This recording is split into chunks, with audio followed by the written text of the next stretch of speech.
Hello and welcome to the Durham Talents channel, where today we are going to be covering EVA, Economic Value Added. Here on the channel, where we are digging up buried talents with the infinite banking concept as described in R. Nelson Nash's book, Becoming Your Own Banker.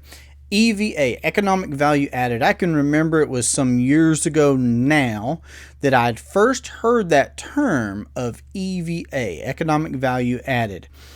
Now let's go right to the source, and then we will walk out some experience and other knowledge from my first interaction, my first recollection of understanding what that actually meant right from Nelson's work. So on page 35, he has this philosophy. It's one of his key principles to practice successfully the infinite banking concept of use it or lose it.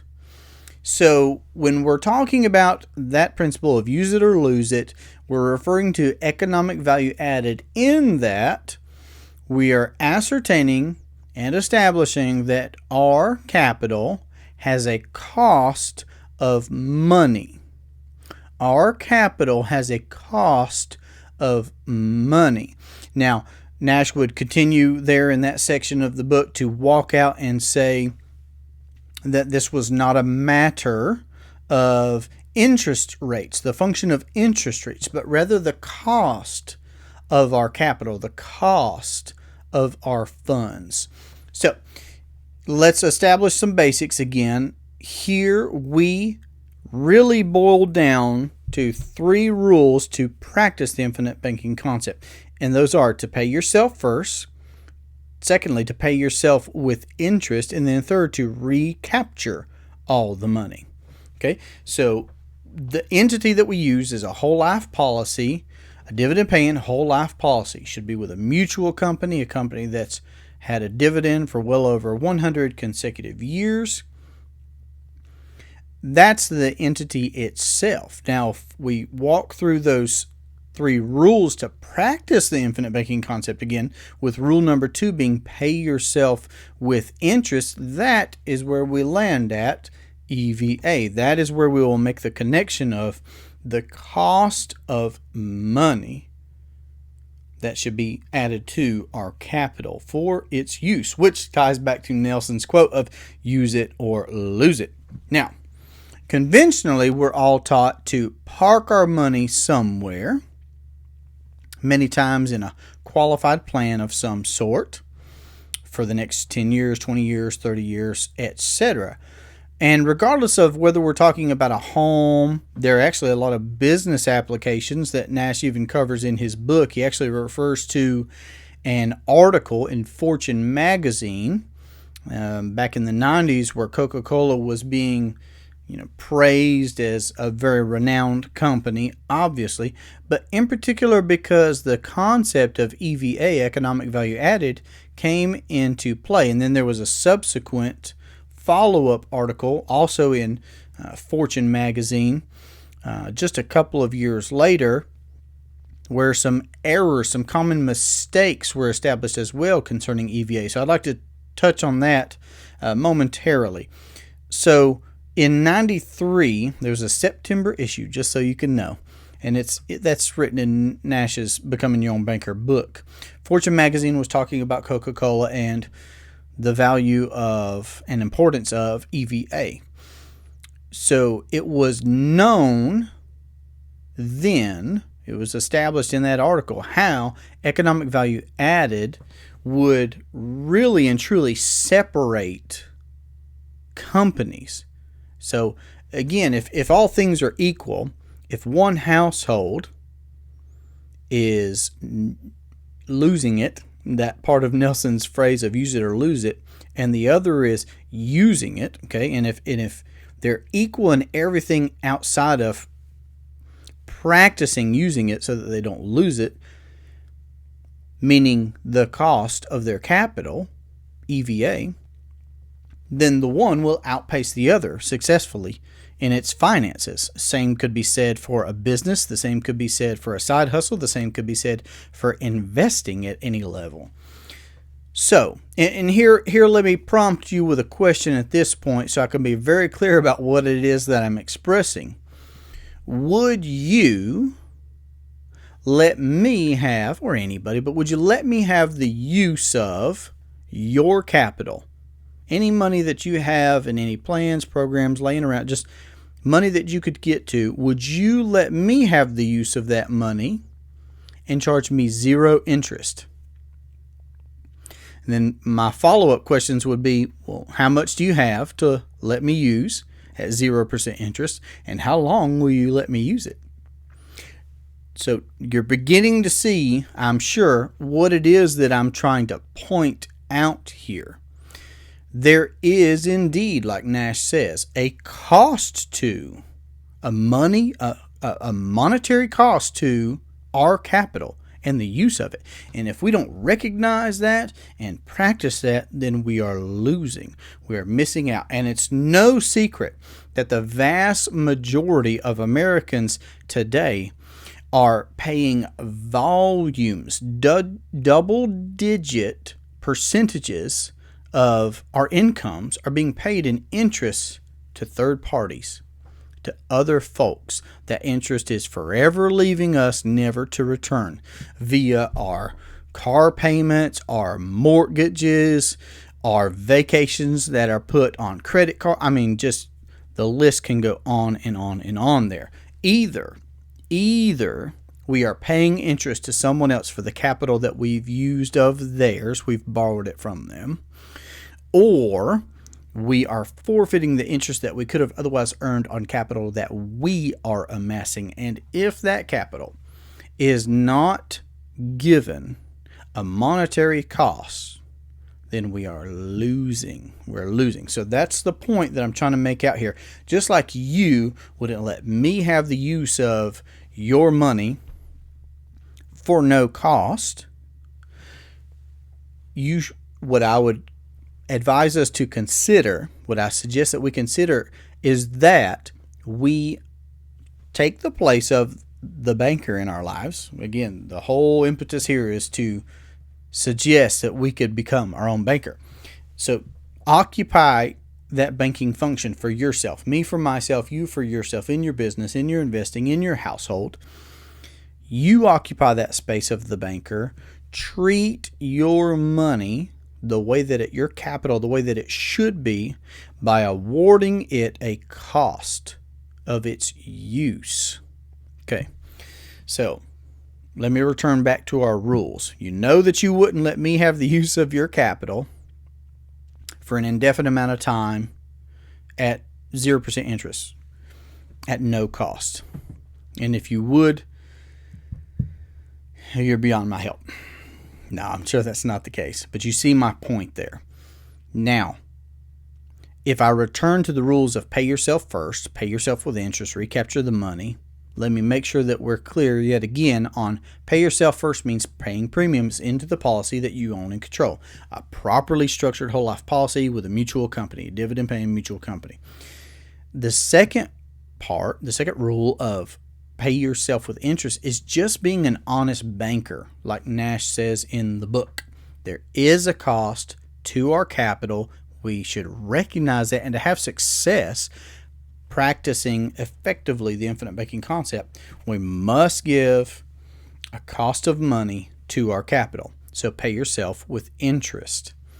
If you would pay interest to someone else for your vacations, for your gasoline, for your groceries, for your mortgage, for your car, for anything else that you currently finance or will finance, why would you not do that for yourself is the ultimate question on this subject of EVA.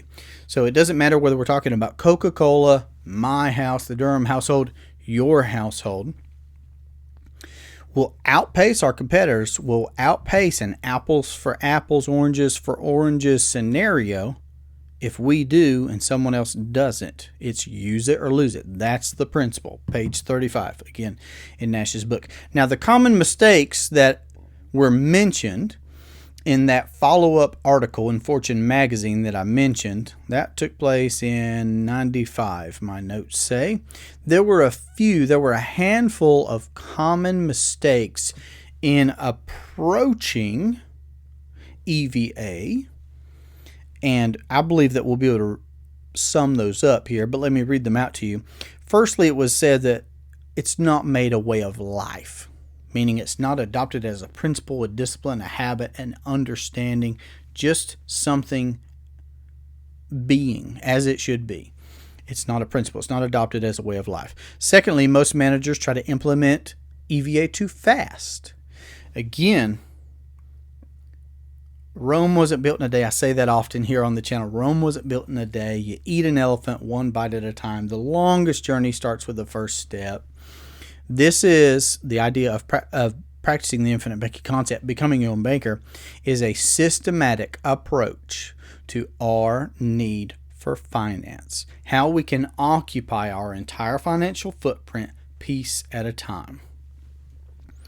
So, approaching EVA too fast can be detrimental. The boss lacks conviction is another. Not really committed, not really. I think that would boil down to understanding. I believe that when we understand what's going on, we'll know the impetus will be within us to do well. When we know and understand what's going on. Managers fuss too much was the fourth one. I'm sure no one has any experience of such things. And then lastly, training gets short shrift. And I'm glad that one's mentioned personally, just because I can recognize in my personal growth and development, my own business experience that, well, even in my past career of law enforcement, the level of training that we have will dictate our response to a given situation. So again, if I summed up those 5 things right there, I would say that they all boil down to leadership myself. We're hearing things about conviction, managers, fussing, being lackadaisical about training, lots of different things where leadership plays a key role. Now, let me also touch base on what is a key piece of literature for us on the channel here, and that is the parable of the talents. If we will recollect from the parable of the talents in Matthew chapter 25 from the Holy Bible, there was a particular phrase that very much applies to the practice of the infinite banking concept, I believe, that was mentioned that I will recall for us here. It was said, "Thou oughtest therefore to have put my money to the exchangers." That word would be interchangeable with bankers, it would seem. "And then at my coming I should have received mine own with usury." So I'm going to focus in on that word of usury there for a second. And if we will just break that word down, and we're seeing use in the first part of that word. I'm not an etymologist here. And yet I recognize a connection between Nash saying, "Use it or lose it," page 35, and becoming your own banker.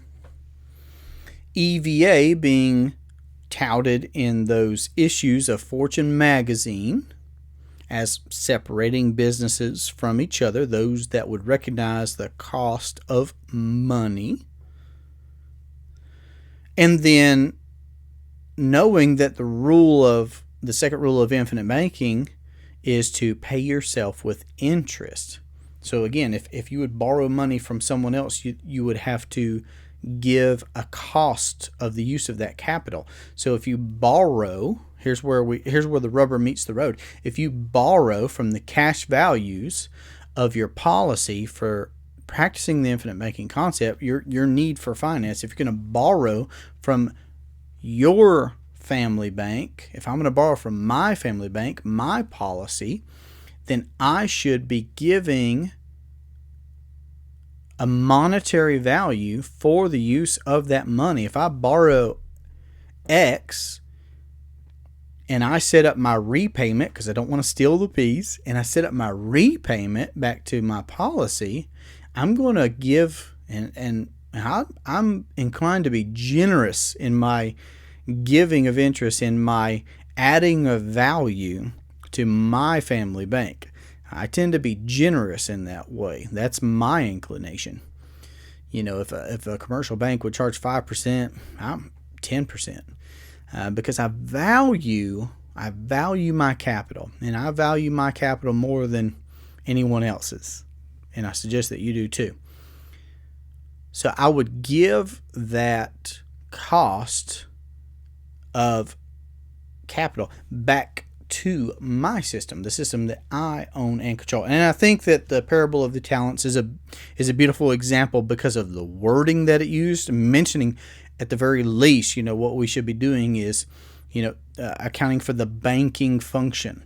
That way we get that economic value added back to our system. Now, then, of course, you can do much more beyond that, of course, because what we're talking about is the banking function. If you want to use your capital to procure something that you're going to consume, fantastic.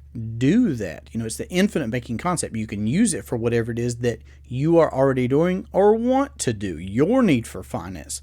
Mine for my need for finance.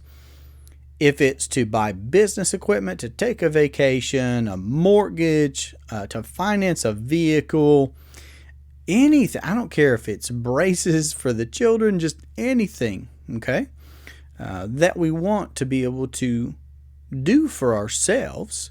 Fantastic. But award a cost to your capital. Don't steal the peas. Play honest banker. Use it or lose it. So I hope that this has shed some light on economic value added, EVA, and I would love to carry this conversation further. If you have any questions that you'd like to be able to ask, don't hesitate to email durhamtalents@gmail.com or to call 828-817-4223, and I look forward to that next conversation. I hope you have a great day. Take care.